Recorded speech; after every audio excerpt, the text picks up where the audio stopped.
রহমান রহিম। আসসালামু আলাইকুম। সম্মানিত দর্শক শ্রোতা ভাইরা এবং আমার দেশবাসী ভাইরা, আশা করি আপনারা প্রত্যেকে ভালো আছেন। স্মার্ট ফার্মার লিমিটেডের সৌজন্য আমি মোহাম্মদ সোহেল রানা।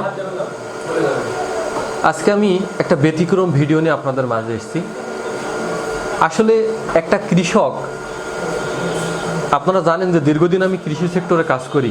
কৃষকের সুখ দুঃখ ভালো মন্দ সব কিছুই কিন্তু আমি সেটা ফেস করতে পারি এবং অনুমান করি যে একটা কৃষক কতটুকু ভালো আছে, একটা কৃষক কতটুকু কষ্টে আছে। তো তারই একটা বাস্তবতা যে কৃষির একটা আমার দেশে কি একটা দুর্ঢাল আসলো, যে একটা দুর্দশা, যে কৃষক মাঠে ফসল ফলিয়ে যদি ন্যায্য মূল্য না পায়, সেটা যদি সারা বাংলাদেশ আপনার সিন্ডিকেটে ভরে যায়। আজকে সিন্ডিকেট ব্যবসা আমার বাংলাদেশে এমনভাবে বিস্তার নিচ্ছে যে তার একটা বাস্তবতা যে গত এক সপ্তাহ আগে আপনার পেঁয়াজের বাজার কি কেমন ছিল, রসুনের বাজার কেমন ছিল, আলুর বাজার কেমন ছিল। আজকে কৃষকের দোয়ার থেকে মজুদদারের হাতে গেছে, পাইকারের হাতে গেছে, স্টকদারের হাতে গেছে। পুরো বাজার চেঞ্জ, পুরো বাজার ভিন্ন। গত এক সপ্তাহ আগে পেঁয়াজ ছিল আপনার 25 টাকা, 28 টাকা, 30 টাকা কেজি। ভালো পেঁয়াজ আপনার 900 টাকা, 800 টাকা, 1000 টাকা, 1200 টাকা মন। আর সেই পেঁয়াজ আজকে আপনার 1800 টাকা, 2000 টাকা, 2200 টাকা ভালো মাথার পেঁয়াজ বিক্রি হচ্ছে। রসুন আপনার এক সপ্তাহ আগে, 10 দিন আগে ছিল হচ্ছে আপনার 55 টাকা, 60 টাকা আপনার পাইকারি। আর এখন আপনার 100 টাকা, 110 টাকা রসুন। তো আসলে এটা কি কৃষক পাইলে? কৃষক কি পেলো এই টাকাটা? কৃষক কিন্তু পেলো না। কৃষক কিন্তু তার ফসল উৎপাদন নিয়ে এসে বাজারে বিক্রি করা ছাড়া সে মহাজনের ঋণ দেবে, কীটনাশকের আপনার ঋণ দেবে, হ্যাঁ, সব কিছু দেওয়ার পরে কৃষক কিন্তু কাট খাইতে পারে না।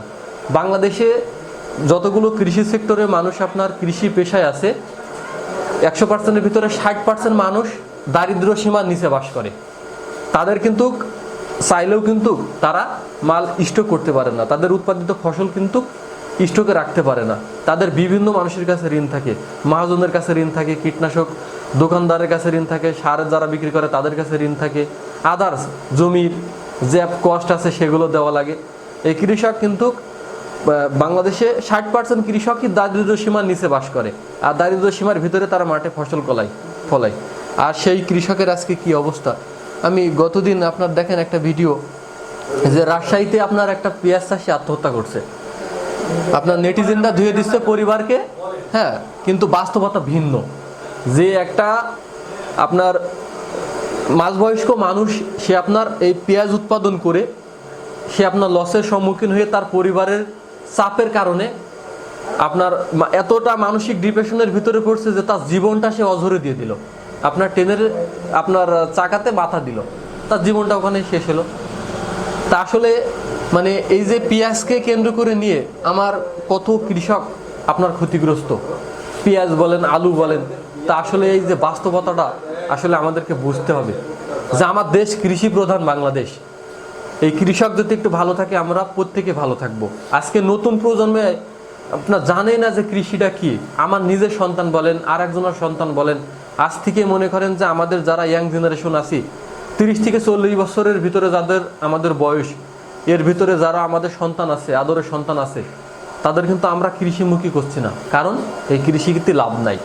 এই কৃষিতে আছে আপনার প্রাকৃতিকের সাথে লড়াই, এই বাজারে সিন্ডিকেটের সাথে লড়াই, মজুদদারের সাথে লড়াই।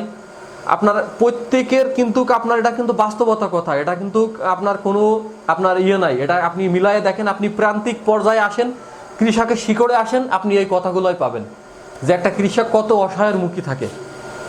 তো এই যে একটা কৃষক জীবন দিল, তা আসলে আমি মনে করি যে আমার দেশের একটা রত্ন আমরা হারালাম। খাদ্য উৎপাদনকারীর একটা আমরা মেশিন আমরা হারালাম, যে সে রোদি, নিয়ের, ঝড়, বাতাস, জলীয় বাষ্প, আপনার এত প্রাকৃতিক দুর্যোগের মাধ্যমে আপনার সে তার জীবনটাকে আপনার মনে করেন যে সহজলভ্য করে আমাদের জন্য আপনার ফসল উৎপাদন করে। আর আমরা আসলে আমাদের একটা রত্ন আমরা দেশ থেকে হারালাম। তো এটাই আপনাদের দেখানো ছিল, সম্মানিত দর্শক শ্রোতা ভাইরা এবং স্মার্ট কৃষি উদ্যোক্তা ভাইরা এবং আমার দেশবাসী ভাইরা। আসেন আমরা কৃষক যাতে একটু ভালো থাকে, কৃষকের ন্যায্য মূল্য যাতে আমরা দিতে পারি, কৃষকের যে ন্যায্য মূল্য ফসল ফলায় সেই ফসলের ন্যায্য মূল্য আমরা দিতে পারি। আসলে এই জিনিসটাই আমরা বাস্তবতা, আমরা প্রত্যেকে কৃষকের যাতে ন্যায্য মূল্য পাই সেই জিনিসটাই আমরা সবাই চেষ্টা করি। তো আপনারা সবাই ভালো থাকবেন। আসসালামু আলাইকুম। আল্লাহ হাফেজ।